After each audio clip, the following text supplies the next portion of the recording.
ہم اسلام آباد ٹرپ پر آئے تھے جب کسی نے میرے منہ پر کپڑا رکھتے ہوئے بے ہوش کر دیا۔ جب آنکھ کھلی تو اسٹور روم میں تھی۔ اندھیرے میں کسی نے مجھے چھونے کی کوشش کی۔ خود کو بچانے کے لیے دروازے تک بھاگی۔ دروازہ کھلا تو سامنے پروفیسر فرقان کھڑے تھے۔ میں روتے ہوئے کہنے لگی، سر مجھے بچا لیں، مجھے یہاں کسی نے بند کر دیا ہے۔ سر مسکراتے ہوئے میری طرف بڑھے اور مجھے گود میں اٹھا کر کہنے لگے، تمہیں مجھ سے نکاح کرنا ہوگا ورنہ سہاگ رات تو میں ویسے ہی منا لوں گا۔ میں بے یقینی سے سر کی طرف دیکھنے لگی۔ یہ ٹرپ کسی انجوائمنٹ کے لیے نہیں بلکہ ایک اسٹڈی ٹرپ ہے۔ وہاں جا کر آپ کو بہت کچھ سیکھنے کو ملے گا۔ میں کسی بچے کے منہ سے اب انکار نہ سنوں۔ سر فرقان یہ کہتے ہوئے بغیر بچوں کا اعتراض کا موقع دیے کلاس روم سے نکل گئے۔ جب میں پریشان ہو کر اپنی دوست عائشہ کی طرف دیکھنے لگی، میرے گھر والے تو کسی صورت مجھے اسلام آباد جانے نہیں دیں گے، وہ بھی ایک کمبائنڈ ٹرپ پر جس میں لڑکے اور لڑکیاں اکٹھے جا رہے ہیں۔ میں نے پریشان ہوتے ہوئے عائشہ کو دیکھا تو وہ ہنسنے لگی کہ تم بھی نہ نیلم کبھی کبھی بلا وجہ پریشان ہو جاتی ہو، بھلا یہ بھی کوئی پریشانی والی بات ہے جب میں تمہارے گھر والوں کو منا لوں گی، اور کون سا ہم لوگوں نے وہاں لڑکوں کے ساتھ رہنا ہے، لڑکوں اور لڑکیوں کو علیحدہ رہنا ہے، تمہیں پریشان ہونے کی بالکل بھی ضرورت نہیں ہے۔ وہ مسکراتے ہوئے مجھے تسلی دینے لگی۔ اس کا تعلق ایک امیر گھرانے سے تھا، وہاں اس طرح کی پابندیاں نہیں لگائی جاتی تھیں، جبکہ میرے والد ایک معمولی سے کلرک تھے۔ بھلا وہ مجھے کیوں جانے دیتے؟ پہلے ہی وہ میری پڑھائی کے خلاف تھے۔ بڑی مشکلوں سے میں نے آگے پڑھنے کے لیے انہیں راضی کیا تھا۔ انہوں نے پہلے ہی کہا تھا کہ میں اس طرح کی سرگرمیوں میں حصہ نہ لوں کیونکہ وہ میرا بالکل ساتھ نہیں دیں گے۔ میں بہت زیادہ پریشان ہو گئی تھی۔ ایک تو سر فرقان سے مجھے ویسے ہی بہت زیادہ ڈر لگتا تھا کیونکہ وہ بات سننے کے بجائے الٹا غصہ کرنے لگ جاتے تھے اور میں اسی بات پر ہی خوفزدہ ہو جاتی تھی۔ عائشہ اپنے موبائل پر جھک چکی تھی جبکہ کلاس میں موجود لڑکیاں خوش گپیوں میں مصروف تھیں۔ زیادہ تر لڑکے سر فرقان کی کلاس چھوڑتے ہی تھے، کلاس سے نکل گئے تھے۔ چھٹی ہو چکی تھی اور میں ابھی تک سوچوں میں گھری اپنی کرسی پر بیٹھی تھی۔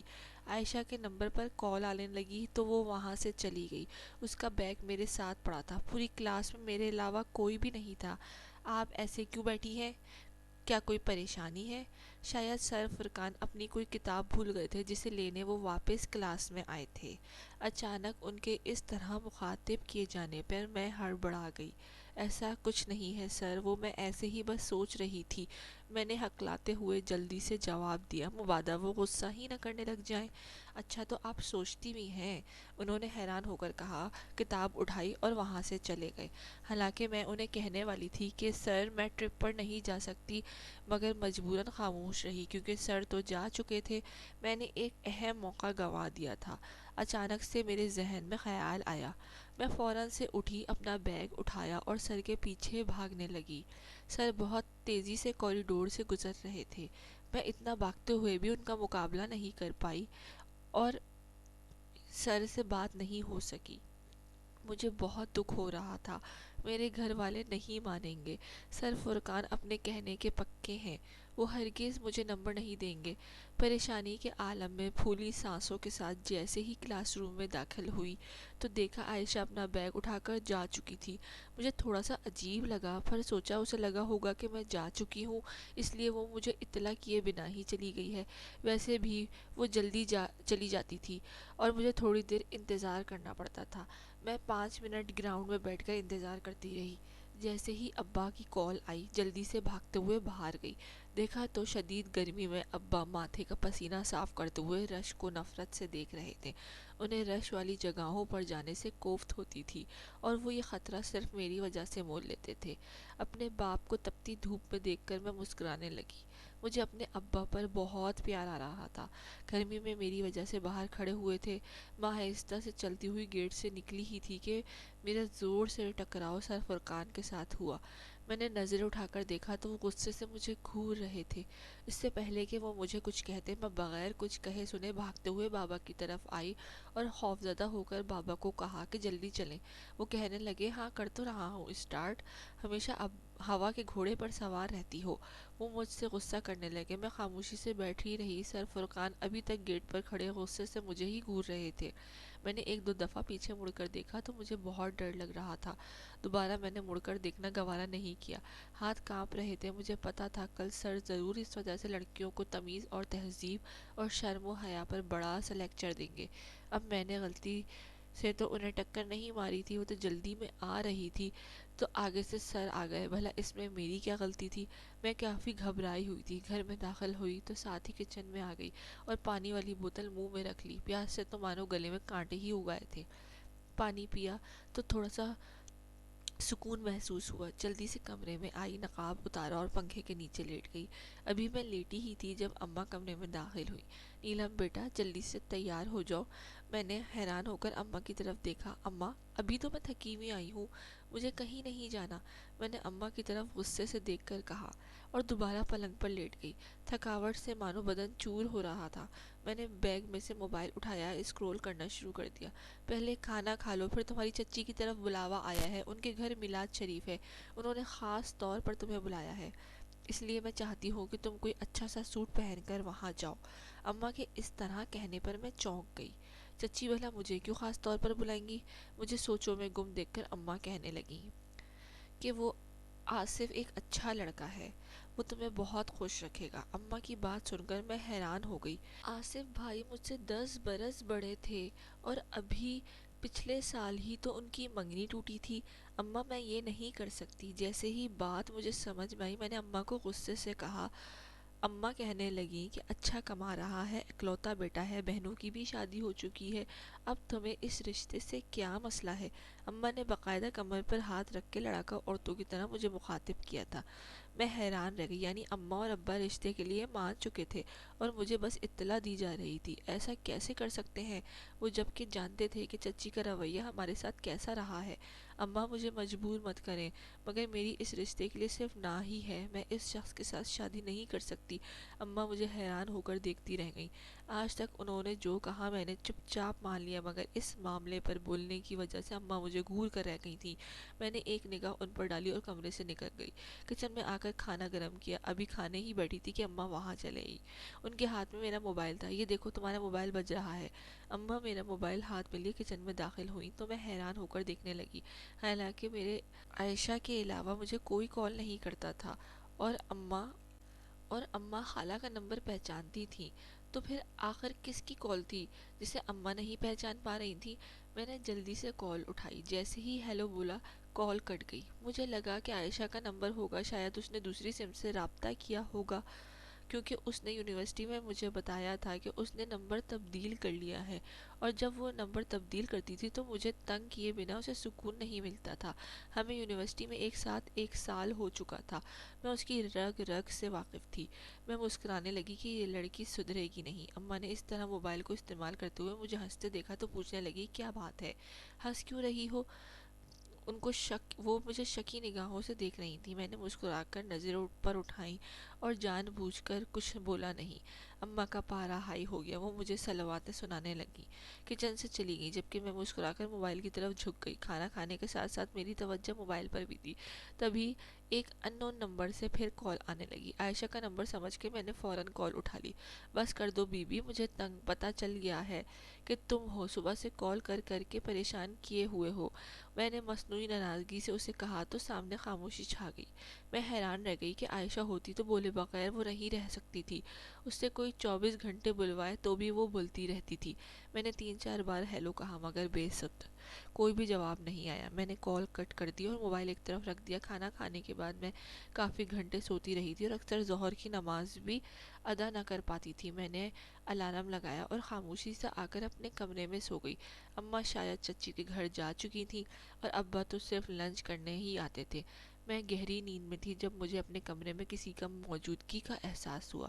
گہری نیند کی وجہ سے اس کا چہرہ واضح طور پر نہیں دیکھ پائی، مگر جو کوئی بھی تھا وہ سامنے کرسی پر بیٹھا مجھے گھور رہا تھا۔ میں ڈر گئی۔ جب تک میں نے لائٹ آن کی تب تک کمرے میں کوئی بھی نہیں تھا۔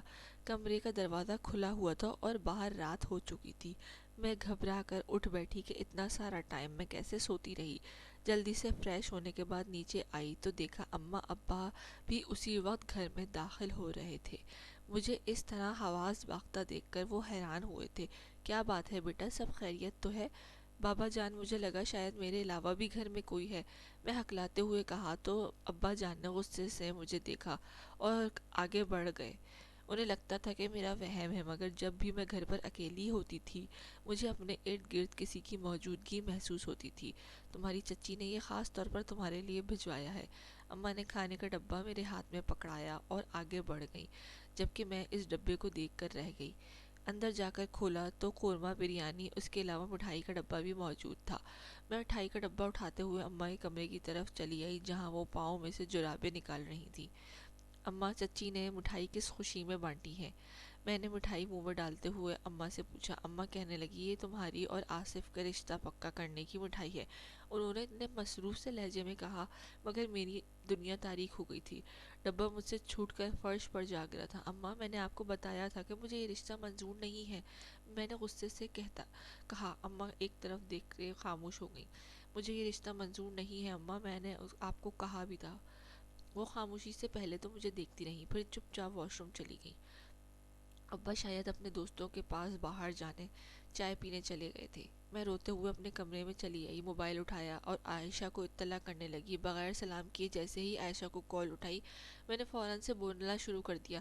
میں یہ بھی نہیں جانتی تھی کہ وہ عائشہ کا نمبر ہے، بس مجھے لگا کہ وہ شاید عائشہ کا نمبر ہی ہوگا۔ مجھے یہ رشتہ منظور نہیں ہے، میں یہ شادی نہیں کرنا چاہتی، میں نے روتے ہوئے کہا۔ اس وقت میرے کمرے کا دروازہ نوک ہوا، میں نے کال کٹ کر دی۔ دیکھا تو ابا جان کھڑے تھے۔ وہ میری طرف بڑھے، میرے سر پر ہاتھ رکھا اور کہنے لگے، بیٹی کیا تمہیں اس رشتے پر کوئی اعتراض ہے؟ مجھ سے بولا نہیں گیا اور میں خاموشی سے اپنے ہاتھ دیکھتی رہ گئی۔ ابا سے میں اتنی بے تکلف نہیں تھی کہ ان میں اور مجھ میں کچھ حدود قائم تھی جن کو کوئی پار نہیں کر سکتا تھا۔ بیٹی، ہم نے تمہارا یہ رشتہ بہت سوچ سمجھ کر کیا ہے، امید ہے کہ تم اسے اچھے سے نبھاؤ گی۔ یہ کہہ کر انہوں نے دوبارہ میرے سر پر ہاتھ رکھا اور کمرے سے چلے گئے، جبکہ میری آنکھوں سے ٹپ ٹپ آنسو بہنے لگے۔ میں حیران ہو کر اپنے ابا کی طرف دیکھ رہی تھی، جس کے لیے میری رائے اہمیت ہی نہیں رکھتی تھی۔ میری زندگی کا فیصلہ تھا اور مجھ پر ہی زبردستی تھوپا جا رہا تھا۔ میں آصف بھائی کے متعلق ایسا سوچ بھی نہیں سکتی تھی۔ مجھے وہ دن بھی یاد ہے جس روز انہوں نے تابندہ بازی کے لیے خودکشی کر لی تھی۔ ان کی منگنی ٹوٹ گئی تھی اور پھر دوسری طرف آصف بھائی کے ساتھ ہوئی تھی، تو نہ جانے ایسا کیا ہوا کہ ان کی دوبارہ منگنی ٹوٹ گئی اور میں روتے ہوئے بیڈ پر لیٹ چکی تھی۔ اماں کمرے میں آئی، مجھے سوتا ہوا دیکھ کر واپس چلی گئی، جبکہ میرے رونے میں شدت آ چکی تھی۔ مجھے یہ بات بھول گئی تھی کہ ہمیں ٹرپ پر جانا ہے اور مجھے ابا جان سے اجازت لینی ہے۔ پریشانی سے مجھ سے ٹیسٹ بھی یاد نہیں ہوا۔ میں نے سوچ لیا تھا کہ کل میں چھٹی کر لوں گی، سر نمبر کاٹنے ہیں تو کاٹنے، اب زندگی کا کوئی مقصد نہیں رہا۔ میں تو اب آگے پڑھنا چاہتی تھی، کیونکہ میں آصف بھائی کی سوچ کو جانتی تھی۔ انہوں نے اپنی بہنوں کو نہیں پڑھنے دیا تھا، پہلے مجھ جیسی لڑکی کو، پڑھی لکھی لڑکی کو وہ کیسے قبول کریں گے؟ میں صبح اٹھی تو سر بھاری اور طبیعت بوجھل ہو رہی تھی، آنکھوں کے حلقے چغلی کھا رہے تھے کہ ساری رات روتی رہی ہوں۔ اتنی جلن ہو رہی تھی کہ دیکھنے میں بھی دقت آ رہی تھی۔ جلدی سے فریش ہونے کے بعد میں کچن میں چلی آئی۔ اماں مجھے جانچتی ہوئی نظروں سے دیکھ رہی تھی۔ میں نے نظر انداز کر دیا، مجھے ان سے ویسے بھی کوئی امید نہیں تھی، تو ابا تک میرا یہ انکار کیسے پہنچا سکتی تھیں؟ مگر انہوں نے خاموشی اختیار کر لی۔ آج یونیورسٹی کیوں نہیں گئی؟ اماں نے بات کا آغاز کرتے ہوئے سوال پوچھا تو میں نے نظر انداز کر دیا، چپ چاپ اپنا ناشتہ بنایا اور کچن سے نکل آئی۔ اماں حیران ہو کر مجھے دیکھنے لگی۔ میں جلدی سے اپنے کمرے میں آئی اور ناشتہ کرنے لگی۔ آنسوؤں کا گولا حلق میں اٹک چکا تھا، مگر میں جلدی جلدی نوالے لینے لگی۔ ابھی میں نے کھانا کھایا ہی تھا جب میرے موبائل بج اٹھا۔ جلدی سے میں نے موبائل اٹھایا اور دیکھا تو ایک نیا نمبر تھا۔ تم آج یونیورسٹی کیوں نہیں آئی؟ عائشہ نے بغیر سلام کے فوراً سے سوال پوچھا تو میرے رونے میں شدت آ گئی۔ مجھے روتا دیکھ کر وہ گھبرا گئی۔ کیا ہوا ہے نیلم، سب ٹھیک تو ہے نا؟ کیا تمہارے والدین نے ٹرپ پر جانے نہیں دیا؟ انہوں نے انکار کر دیا؟ میں نے روتے ہوئے کہنے لگی، ٹرپ کے لیے تو ابھی تک میں نے اجازت ہی نہیں مانگی، انہوں نے پہلے ہی مجھ پر بم پھوڑ دیا ہے۔ میں نے آنسو صاف کرتے ہوئے خود کو سنبھالا۔ کیوں، کیا ہوا ہے؟ کہیں تمہارا رشتہ تو طے نہیں کر دیا؟ عائشہ نے مذاق میں کہا، مگر یہ حقیقت تھی۔ ہاں، ان لوگوں نے میرا رشتہ طے کر دیا ہے اور وہ کوئی اور نہیں آصف بھائی جن کے بارے میں نے تمہیں بتایا تھا۔ یہ سنتے ہی عائشہ ہتے سے اکھڑ گئی۔ وہ میرے ماں باپ کو باتیں سنانے لگی۔ میں روتی رہ گئی۔ کافی دیر کی دل کی بھڑاس نکالنے کے بعد جیسے ہی کچن میں برتن رکھنے آئی، ابا بھی وہیں چلے آئے۔ تمہاری اماں بتا رہی تھی کہ تم ناراض ہو، ہم سے بات بھی نہیں کر رہی۔ ابا جان نے بات کا آغاز کیا تو میں سر جھکا گئی۔ میں مانتی تھی کہ وہ مجھے مار ڈالیں گے، مگر میری شادی آصف بھائی کے علاوہ کسی سے نہیں کریں گے۔ ابا، مجھے ٹرپ پر جانا ہے، اور یہ کوئی انجوائمنٹ کے لیے ٹرپ نہیں بلکہ ایک اسٹڈی ٹرپ ہے۔ اگر میں نہ گئی تو نمبر کاٹ لیں گے سر۔ میں نے آپ سے کہا مانا ہے، اب آپ ایک میرا کہا مانے، مجھے انکار نہیں کر سکتے، میں نے اٹل لہجے میں کہا۔ ابا پہلے تو دیکھتے رہے، پھر خلاف معمول مان گئے اور بہت سے پیسے میرے ہاتھ میں پکڑا دیے۔ میں حیران ہو کر انہیں دیکھنے لگی۔ آج تک میں نے ان سے جو مانگا تھا انہوں نے انکار ہی کیا تھا۔ آج پہلی بار انہوں نے میری کوئی خواہش پوری کی تھی۔ وہ پیسے دے کر کچن سے چلے گئے جبکہ میں بت بنی وہیں کھڑی رہ گئی۔ جلدی سے کمرے میں آئی اور عائشہ کو خوشخبری سنائی۔ ہم دونوں بہت خوش تھے، زندگی میں پہلی بار اسلام آباد جا رہے تھے۔ وہاں جانے کا تو بہت شوق تھا، مگر ابا جانے نہیں دیتے تھے۔ جب سے بھیا نے گھر چھوڑا تھا تب سے ابا میرے بارے میں کچھ زیادہ ہی پوزیسو ہو گئے تھے۔ بھیا نے اپنی پسند سے شادی کی تھی، پھر جب ابا جان نے انہیں اس لڑکی کو طلاق دینے کا بولا تو وہ یہ گھر چھوڑ کر دوسرے ملک سدھار گئے اور کبھی ہم سے رابطہ نہیں کیا۔ ہم نے بھیا سے رابطہ کرنے کی بہت کوشش کی مگر ناکام رہے۔ تب سے اماں ابا کا رویہ میرے ساتھ برا ہوتا گیا اور مجھے وہ لوگ شادی کرنے پر مجبور کر رہے تھے۔ میں بھیا والی غلطی نہیں دہرا سکتی تھی، اس لیے اقرار کر بیٹھی۔ آصف بھائی بظاہر تو ٹھیک تھے مگر ان کی سوچ بہت تنگ تھی اور مجھے ان کی سوچ سے مسئلہ تھا۔ اماں کہا کرتی تھی کہ مرد شادی کے بعد بدل جاتے ہیں، مگر امید تھی کہ شاید آصف بھائی بھی بدل جائیں۔ اگلے روز جیسے ہی سر فرقان کی کلاس ہوئی اور بچوں کے نام لکھے گئے تو سر فہرست میرا نام دیکھ کر سر فرقان نے حیران ہوتے ہوئے مجھے دیکھا۔ تو آپ کے گھر والوں نے اجازت دے دی ہے؟ انہوں نے سوالیہ نظروں سے مجھے دیکھا تو ساری کلاس کی توجہ میری طرف ہو گئی۔ جی سر، میں نے گھبراتے ہوئے انہیں جواب دیا تو وہ اس بات میں سر ہلا گئے۔ مجھے ان کا یہ رویہ بالکل بھی پسند نہیں آیا تھا کیونکہ ایک دو بار ٹرپ کے لیے میں نے انہیں منع کیا تھا، تبھی وہ مجھے اس طرح سے تانے مار رہے تھے، مگر وہ ہمارے سر تھے، میں انہیں کیا ہی کہہ سکتی تھی۔ کل ہمیں اسلام آباد کے لیے نکلنا ہے اور میں بہت خوش تھی، اپنا موڈ خراب نہیں کر سکتی تھی۔ میں یونیورسٹی کے گراؤنڈ میں بیٹھی تھی جب مجھے ایسا محسوس ہوا جیسے کوئی مجھے گہری نظروں سے دیکھ رہا ہے، اور اوپر نظر اٹھا کر دیکھا تو کوئی بھی نہیں تھا۔ میں حیران رہ گئی، یہ سب کیا ہو رہا ہے؟ جب زیادہ پریشانی بڑھی تو میں چپ چاپ گیٹ پر آ کر کھڑی ہو گئی۔ باہر دیکھنے لگی۔ ابا جان کے آنے میں ابھی 3 منٹ تھے، وہ میری چھٹی کے پورے 5 منٹ بعد آتے تھے، لیکن آج وہ جلدی آ گئے اور فوراً ان کے ساتھ گھر آ گئی۔ کچھ ضروری سامان بھی لانا تھا۔ شام کے وقت اماں اور میں جا کر وہ ساری چیزیں لے آئے جو مجھے ضرورت تھی۔ صبح 5 بجے ہم لوگ اسلام آباد کے لیے نکل گئے۔ رات کو دیر سے وہاں پہنچے تھے۔ سبھی لوگ ٹولیوں میں بٹ کر اس بنگلے کے صحن میں خوش گپیوں میں مصروف تھے جہاں ہمیں ٹھہرایا گیا تھا۔ سنا تھا کہ یہ بنگلہ سر فرقان کے والد کی ملکیت میں سے ہے، اور کیونکہ وہ اپنی کلاس کو ٹرپ پر لائے تھے تو انہوں نے سبھی بچوں کی رہائش کا انتظام کیا تھا۔ بنگلہ بہت خوبصورت تھا، ہر چیز پیسے کا منہ بولتا ثبوت تھی۔ بچوں کے کمرے نیچے والے فلور پر تھے جبکہ ٹیچرز کو دوسری منزل پر ٹھہرایا گیا تھا۔ ہر کوئی بہت خوش تھا۔ مجھے بہت سردی محسوس ہو رہی تھی۔ میں نے عائشہ کی طرف مدد طلب نظروں سے دیکھا تو وہ کہنے لگی کہ 5 منٹ بعد چلتے ہیں۔ سردی سے میرا سارا جسم کانپ رہا تھا۔ عائشہ، میں سونے جا رہی ہوں، تم لوگ بھی آ جائیں نا۔ عائشہ نے میری طرف دیکھا اور کہنے لگی، اکیلی سو جاؤ گی؟ ڈر تو نہیں لگے گا؟ میں نے اپنے کمرے کی طرف دیکھا جس کی کھڑکی لان میں کھلتی تھی جہاں سب لوگ بیٹھے تھے۔ میں یہ کھڑکی کھول لوں گی تو ڈر نہیں لگے گا۔ یہ کہتے ہوئے میں کمرے میں چلی آئی۔ یہاں آ کر تھوڑا سکون ملا مگر کھڑکی کھولنے کی ہمت نہیں ہوئی کیونکہ باہر بہت ٹھنڈ تھی۔ میں پریشانی سے ابھی کھڑکی کھولنے کی کوشش ہی کر رہی تھی جب کسی نے میرے منہ پر ہاتھ رکھ دیا اور میں اپنے دفاع کے لیے ہاتھ چلانے لگی، مگر وہ جو کوئی بھی تھا وہ اپنی گرفت سخت کرتے ہوئے مجھے گھسیٹ کر لے جانے لگا۔ مجھے چکر سے آئے۔ جب آنکھ کھلی تو کسی اسٹور روم میں بند تھی۔ بہت اندھیرا تھا، ایسے میں مجھے اپنے ارد گرد کسی کی موجودگی محسوس ہوئی۔ کسی نے میری کمر پر بازو حائل کرنے کی کوشش کی تو میں چیختے ہوئے دور جا کھڑی ہوئی۔ وہ جو کوئی بھی تھا میری طرف بڑھ رہا تھا، اسے دھکا دے کر میں جیسے ہی دروازہ کھولنے کی کوشش کرنے لگی، دروازہ فوراً کھل گیا۔ سامنے سر فرقان کو دیکھ کر میں نے سکھ کا سانس لیا۔ سر، مجھے بچا لیں، مجھے یہاں کسی نے بند کر دیا ہے، مجھے لگتا ہے میرے ساتھ یہ سب مذاق کر رہے ہیں۔ میں نے روتے ہوئے سر کو بتایا تو سر معنی خیزی سے ہنسنے لگے، مجھے سر سے پیر تک گھورتے ہوئے اندر بڑھنے لگے۔ میں پیچھے کی طرف قدم لینے لگی۔ انہوں نے فوراً کمرے کا دروازہ بند کر دیا اور میری طرف بڑھنے لگے۔ میں خوفزدہ ہو کر انہیں دیکھنے لگی تو میں یہاں اسٹور روم میں بند کرنے والا کوئی اور نہیں بلکہ میں تھا۔ یہ ٹرپ بھی میں نے اسی لیے پلان کیا تھا کیونکہ میں تمہیں اور تمہارے گھر والوں کو سبق سکھانا چاہتا تھا۔ سر فرقان یہ کہتے ہوئے میری طرف بڑھنے لگے اور میں رونے لگی۔ مجھے اپنی آنکھوں اور کانوں پہ یقین نہیں آ رہا تھا۔ یہ میں کیا دیکھ اور سن رہی ہوں؟ تمہیں مجھے ابھی اور اسی وقت نکاح کرنا ہوگا، ورنہ میں استعمال تو تمہیں ویسے بھی کر لوں گا۔ وہ مجھے سر سے پیر تک گھور رہے تھے۔ ان کی معنی خیز باتوں نے مجھے خوف میں مبتلا کر دیا تھا۔ سر آپ ایسا نہیں کر سکتے، میں نے روتے ہوئے کہا تو وہ اونچی آواز میں ہنسنے لگے۔ تمہیں کیا لگتا ہے جو اتنے لوگوں کو میں اپنے ساتھ لایا ہوں کس لیے لایا ہوں؟ صرف اسی وجہ سے کہ کسی کو مجھ پر شک نہ ہو۔ نکاح تو تمہیں یہ کرنا ہی پڑے گا، ورنہ میں وہ کروں گا جو تم نے ساری زندگی نہیں سوچا ہوگا۔ سر میرے بالکل قریب آ چکے تھے، ہم دونوں کے درمیان چند انچ کا فاصلہ تھا۔ اگر میں یہ نکاح نہ کروں تو پھر یہ یاد رکھو کہ دبئی میں بیٹھے ہوئے تمہارے بھائی کو میں گولیوں سے بھون ڈالوں گا اور تمہیں بھی ہمیشہ کے لیے یہاں سڑنے کے لیے چھوڑ دوں گا۔ تمہارے بابا اس کی نوکری چلی جائے گی اور تم لوگ سڑک پر آ جاؤ گے۔ سر مجھے مختلف دھمکیاں دینے لگے۔ میں نے سر جھکا لیا۔ تھوڑی دیر بعد نکاح خواہ اندر داخل ہوا۔ نکاح ہوا اور سر مجھے گھسیٹتے ہوئے اپنے کمرے میں لے آئے۔ پلیز سر مجھے جانے دے، کوئی دیکھ لے گا، میں نے ہچکیوں سے روتے ہوئے کہا تو سر کہنے لگے، تمہیں کیا لگتا ہے کہ اس بنگلے میں ہم دونوں کے علاوہ کوئی اور ہے؟ وہ سب لوگ جا چکے ہیں اور تم جانتی ہو میں نے سب کو کیا کہا ہے؟ سب کو میں نے کہا ہے کہ تم کسی کے ساتھ بھاگ گئی ہو۔ پروفیسر تو بہت پریشان ہو گئے اور باقی بچوں کو لے کر واپس لوٹ گئے ہیں۔